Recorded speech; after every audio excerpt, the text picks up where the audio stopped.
Hello বন্ধুরা, কেমন আছো? আশা করি সবাই ভালো আছো। আমার চ্যানেলে সবাইকে অনেক অনেক স্বাগত জানাই, অনেক অনেক ভালোবাসা জানাই। তো আজকে আমি কুচো চিংড়ি চচ্চড়ি বানাবো। তো মাছগুলোকে ভালো করে ধুয়ে নিয়েছি, প্রথমে কেটে বেছে আমি ভালো করে ধুয়ে নিয়েছি। আর এখানে আমি নুন হলুদ দিয়ে ভালো করে ভেজে নিচ্ছি। তো আর এখানে আমি কি দিয়ে রান্না করব আজকে, তাই ভাবলাম যে কুমড়ো শাক আছে, ওগুলো দিয়ে চচ্চড়ি বানাবো। তো কুমড়ো গাছ থেকে আমি কুমড়ো ডাঁটা তুলে এনেছি, আর বাদামি আলু নিয়েছি কেটে। তো আমি ভালো করে কেটে ধুয়ে নিয়েছি। আর এখানে আমি ওই তেলের মধ্যেই আমি দিয়ে দিচ্ছি গোটা জিরে আর কিছুটা পেঁয়াজ আমি দিয়ে দিয়েছি। তো এখানে আমি সবজিগুলো দিয়ে দিলাম। সবজিগুলো দিয়ে দেওয়ার পর আমি হাফ চামচ হলুদ গুঁড়ো, হাফ চামচ নুন আর কিছুটা কাঁচা লঙ্কা বাটা আমি দিয়ে দিয়েছি।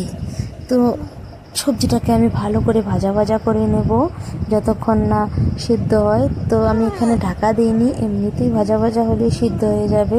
একদম নরম ডাঁটাগুলো ছিল। তো দেখো এখানে হয়ে গেছে, আর আমি কিছুটা জল দিয়ে দিয়েছি।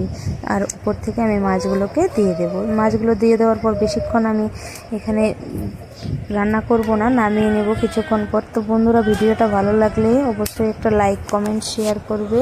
আর এখানে আমি নামিয়ে নিয়েছি, ভাতটা বেড়ে নিয়েছি, চিংড়ি মাছের বড়া, চিংড়ি মাছ চচ্চড়ি আর মাছের ঝোল আজকের মেনু। তো পরবর্তী ব্লগ নিয়ে আবার আসবো। বাই।